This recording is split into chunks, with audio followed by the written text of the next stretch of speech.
Welcome to number 6 of my Hangar, my series on airplanes within X-Plane that I like to fly. We're located at Merced, California. This is where we landed last time on episode 5 of this series. We were in a Pilatus PC-12 at that time.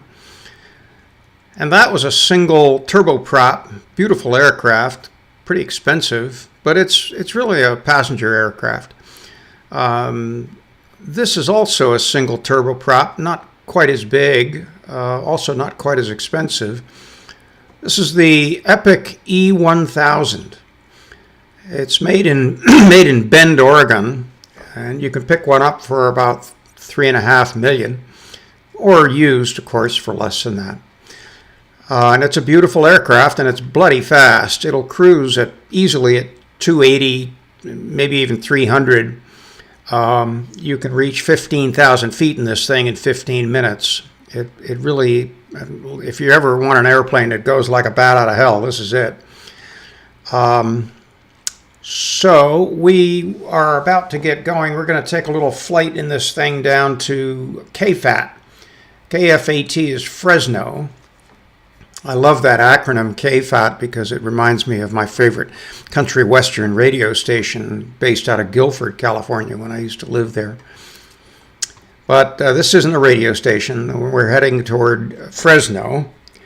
And what I'm hopeful to do is to demonstrate something rather interesting about this aircraft in that it has the Skyview, the Dynon Skyview navigation system. Excuse me, bit of a cold here. And with that system, you are able to capture a glide slope using a GPS RNAV runway. And so that's what I've plotted in here into the MFD. And so we'll give that a try and see if that works. It's kind of fussy. You gotta hit it just right on the nail. But let's see if we can pull that off. So I've got a couple of switches here. Why don't we first of all check the fuel, go outside and take a look at that with our handy little Aerobask toolkit here. We can do it this way. We can open that and we can, 700 fuel load, that's probably going to be plenty. We've got looks like 5 passengers with us today. We can go ahead and remove the flags and the protectors on the prop and jump back inside and close the doors. And now we'll go down to our lower panel here and turn on the fuel pumps and the starter gen. Some of these other switches, including the I'm looking for it up here. Oh, it's the fuel auto selector, which is a really handy gadget. It allows you to switch between fuel tanks automatically. I'm going to go ahead and turn on all the lights here, including the taxi light, because we're going to get started in a second. And we'll take a look down below. We've got a condition lever. We want to have that all the way up, and the prop can be all the way up. And our regular power throttle can be all the way down. We want to make sure to switch over this switch here to tank left or right. It doesn't matter which one, but you want to have it switched to one of them or you won't be able to start the aircraft. And that should take care of it. I'm just going to amp up the power just a little bit, give ourselves a little fuel on startup. So we got all those things turned on, and that's about it. Let's crank it up and see if it starts. I'm holding that button down for a little bit. And it looks good. Engine. We always hear that little voice call out to check engine because they want the ND to be up above 850. Which it now is. Okay, so we'll turn on some lights. Actually, we got our lights turned on. We don't need the landing light just yet. And see where we're going to go here. Looks like we're going to go over onto runway 12. The wind is coming from that direction, from over here to there, even though it looks like it's the reverse. That's a little bug in this plug-in that I've got, and they haven't fixed it yet after a year and a half. So we're going to just do a sharp turn to the right here and then taxi over to the entrance to runway 12. So without further ado, as they say, I'm going to put it on reverse with a button on my yoke. You may hear the prop change pitch a little bit because now we're in reverse mode or beta mode, and when we release the park brake and turn to the right, there we go. Now if I advance the throttle, that means we'll slow down. So I've got it advanced just a little bit to keep us from going haywire with our speed here. You hear that feathered prop now. It's actually causing us to slow down because it's in reverse mode.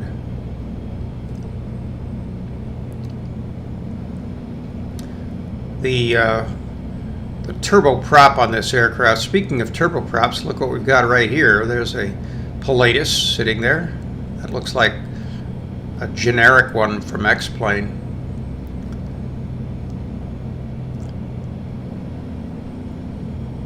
I think that's a Pilatus, isn't it? Looks like it. Yeah, if you're not careful with this turboprop, it'll get out of hand pretty easily. It's got a lot of power in that propeller, and it goes really fast. But by feathering it like this, you can use the pitch of the prop to control things very accurately. It's good for parking. If you want to creep into a parking space and, you know, move into a slot by inches, then you want to be in this mode because you can control the prop pretty well.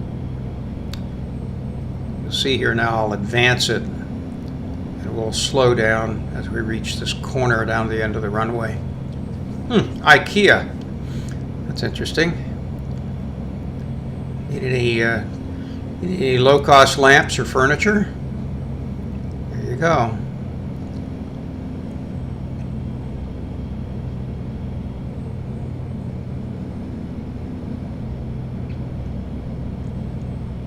All right, pull up here.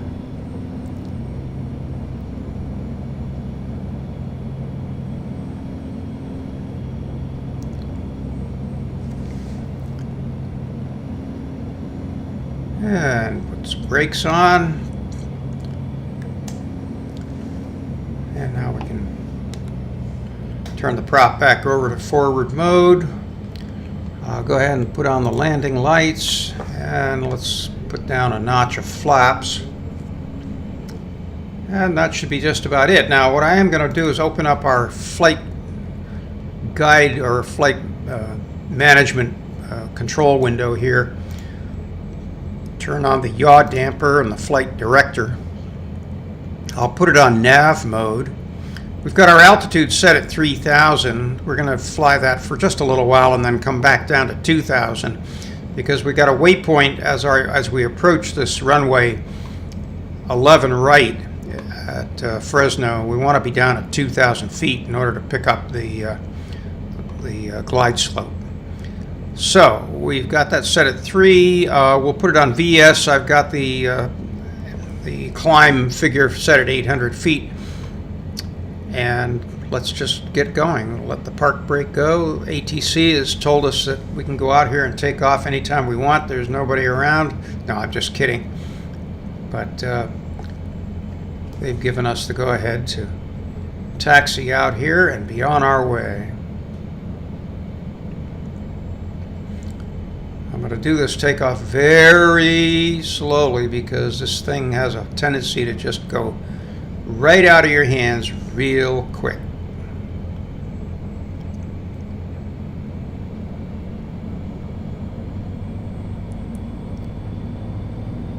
We want to get up to about 75 knots and then rotate. There's 50, 60, 70, 80, and we can lift off. Bring up the gear. Get some altitude. Get up around 700 feet or so. We'll pull the flaps up.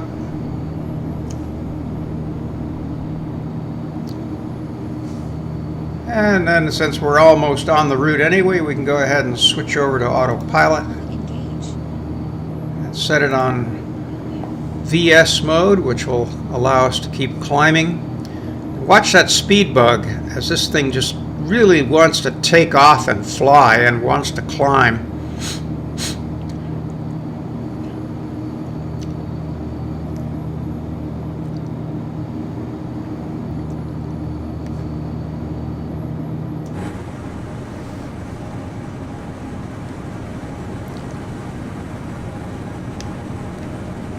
Just put the brakes on the wheels to stop the wheels from spinning. There's our passenger, one of them.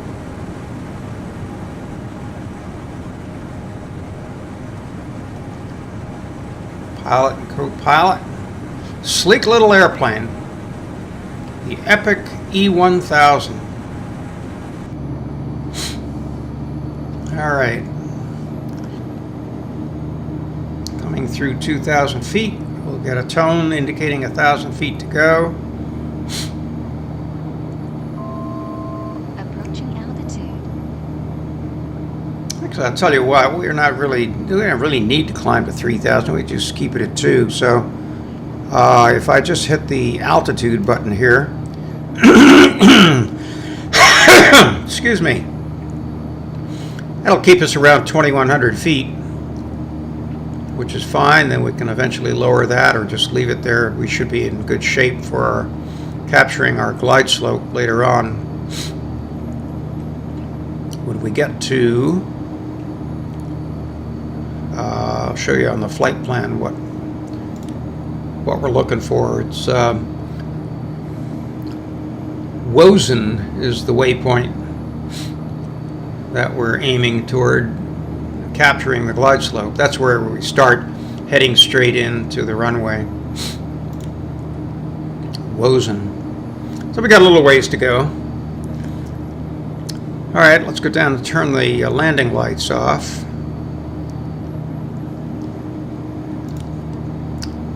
For some reason, maybe I didn't turn the taxi light on. I'm sorry about that. But we'll fix that now. We can go ahead and turn off the left and right fuel pumps. You want to leave the starter generator on.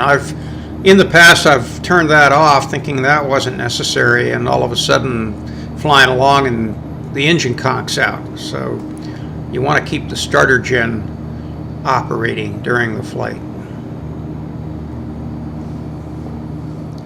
It's a nicely appointed aircraft. It's not as rich and plush as the Pilatus, but it's got some nice features. It's got tables for the passengers. You can't pop them up, and they're not made of beautiful cherry the way the Pilatus is. Nothing really, other than the lights back here, nothing really functions to my knowledge.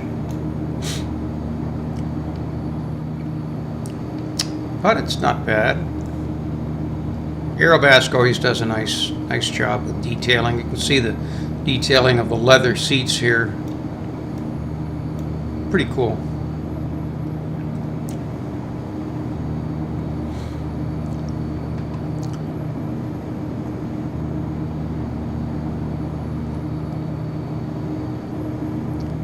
Let's go ahead and set this altitude at 2,000.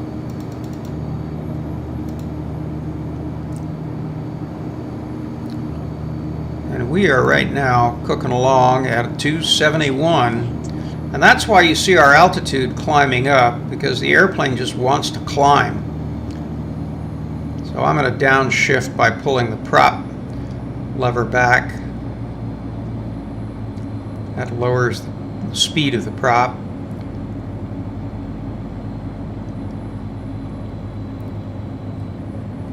And And then I'll decrease the power a little bit, because when we approach that waypoint that I talked about, and we are now turning at our first corner, let's get our favorite view here.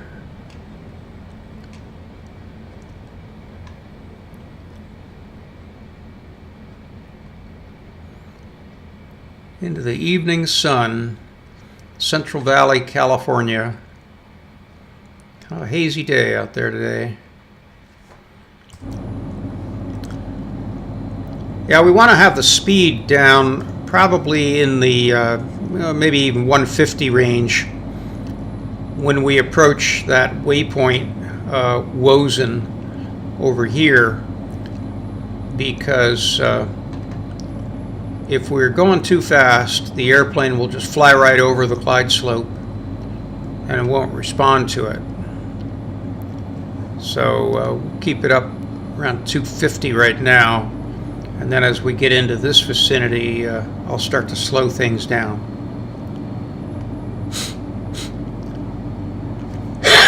So that pretty much takes care of it for the time being.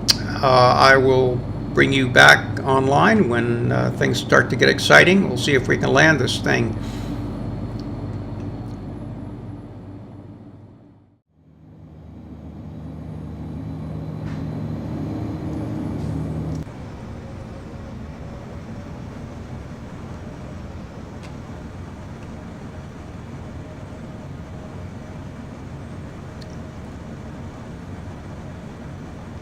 Okay, there's our turn toward Wozak, I think it's called.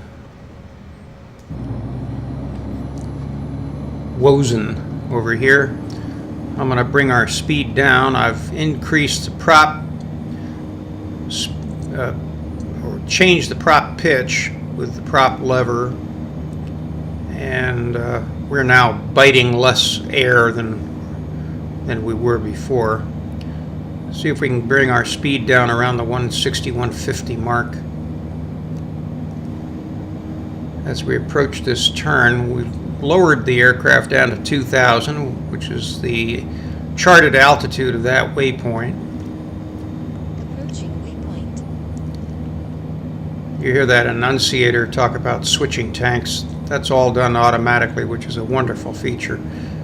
You don't have to be concerned about looking down and switching those tanks.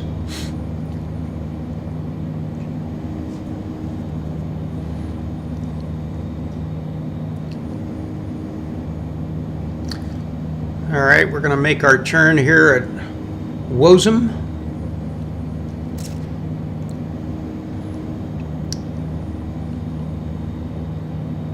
And so we can go ahead and turn on our landing and taxi lights. Whoops, taxi light doesn't want to go on. All right. Here we go in Wozen.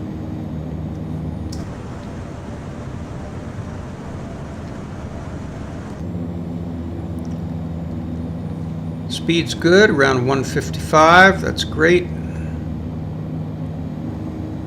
And you can see an indication here of our glide slope on the Skyview indicator.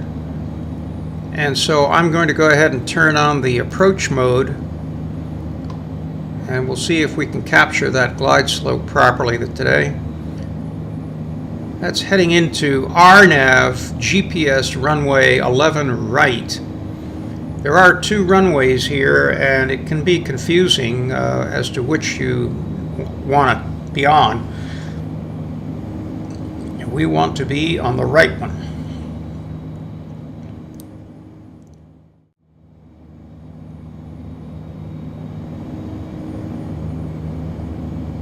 And here it comes. I'm going to go ahead and put down one notch of flaps. Airspeed drops just a little bit.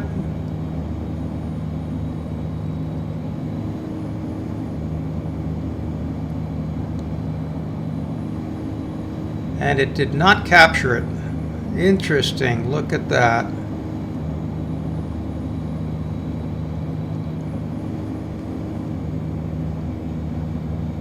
Did not capture it. Approaching waypoint. Okay, so I'm going to go ahead and turn off AP. And we'll go ahead and land it the old-fashioned way. That's kind of interesting, because I've had instances where it has done both, where it has captured it and not captured it. But today it looks like no go. Gear down. Let's go ahead and put our gear down.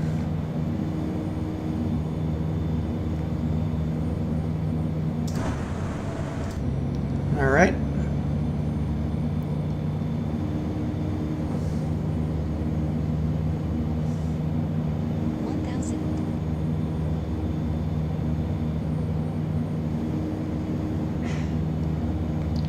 Just bank over here to the right just a little bit.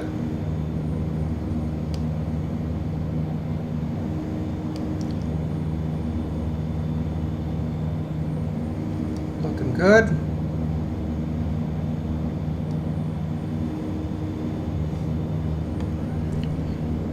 Full flaps.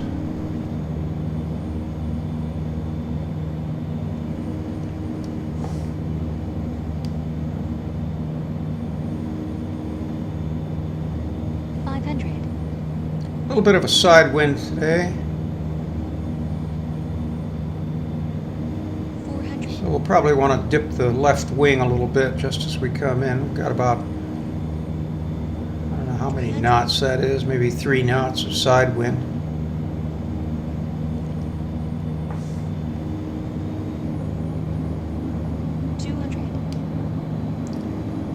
A little bit low.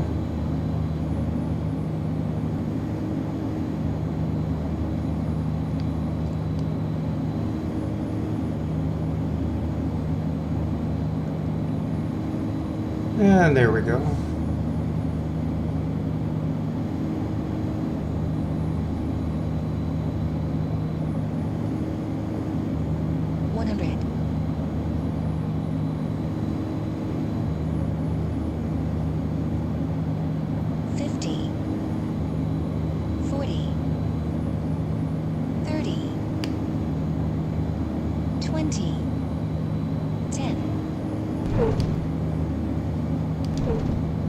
Little bump.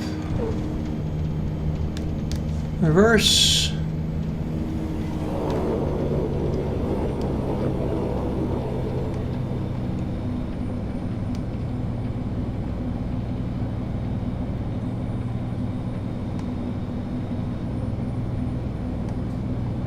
All right. Slow down here and look for a exit.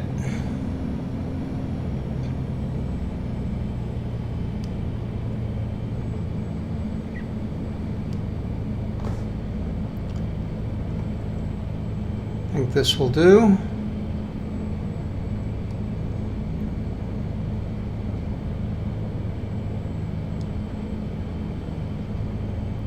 I hope.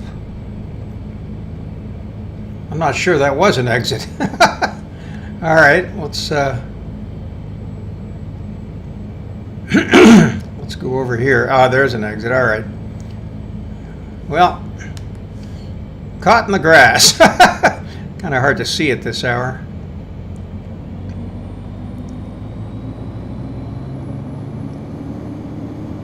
That was a little crazy. There was the exit I was looking for. That's what I thought we were turning on.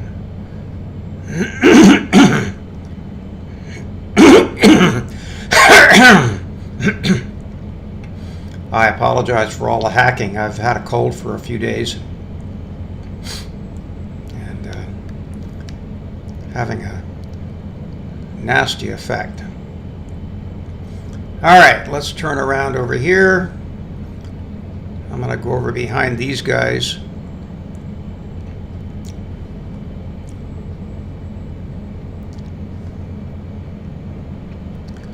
And we'll come up here next to the tower.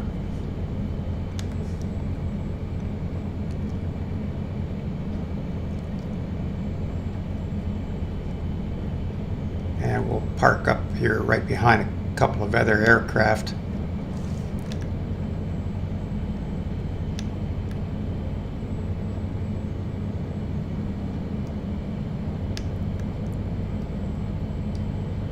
think I'm going to have to go around this fella. So I've got the prop on reverse right now, but I'm kind of riding right between forward and reverse, so it gives me nice control of my ground speed. And as I advance the propeller, it starts to change the pitch and allow me to slow up really nicely and just inch it in next to this guy or behind him. Never did turn the taxi light on. All right, we can pull up here and stop here. Put the park brakes on. There we are. Now we can turn the taxi light on. How about that? A little bit late. Anyway, we made it. Kind of an interesting issue there because the Skyview really is supposed to. I'll make sure our park brake is on. Yeah, the Skyview really is supposed to capture a glide slope on an RNAV runway, and you could see that we had an indication of a glide slope, but for some reason it didn't capture it, and I don't really understand what's going on with that. I thought initially it was speed, but I don't think going 150 we were going too fast to capture it. So I'll have to explore that one further. Anyway, we can clean up the aircraft, pull up the flaps. We can turn off all the lights. And we can kill the engine with the condition lever.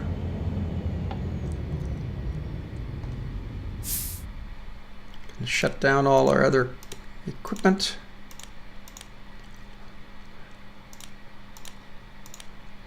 Like so. Leave the avionics on for the time being. Go ahead and open the doors. Step outside, and there we are, the Epic E-1000. Single turboprop. About the only thing faster than this in this class of airplane that I know of is the what is it called? The TBM 450. If you've seen any videos by Stevo Knievo, you've seen him fly the TBM 450, and that's reputed to go 5 knots faster than this airplane. But I think it's probably a little more expensive too. I haven't got the TBM 450. It is available from XPlane, but when I compared the two, it didn't look like it had anything that this didn't have, and this one has the Skyview nav system, which I really like. So it's a terrific little aircraft. I've got to figure that business out about the glide slope, why that didn't capture it. But as you saw, we were able to control it, land it, and made a few goofs, forgetting about lights and things like that. But what the heck? That's why I fly sim aircraft and not real ones. So thanks for joining. Once again, comments, questions, any thoughts that are on your mind, lessons on how to do this right, that would be much appreciated in the comments below. If you like this video for some strange reason, make sure to hit the thumbs up. Again, I don't know what that does for me, but that's what they say you should do. So that's about it, folks. Thanks for joining me today. This is Steve. I'll see you soon with another edition of My Hangar.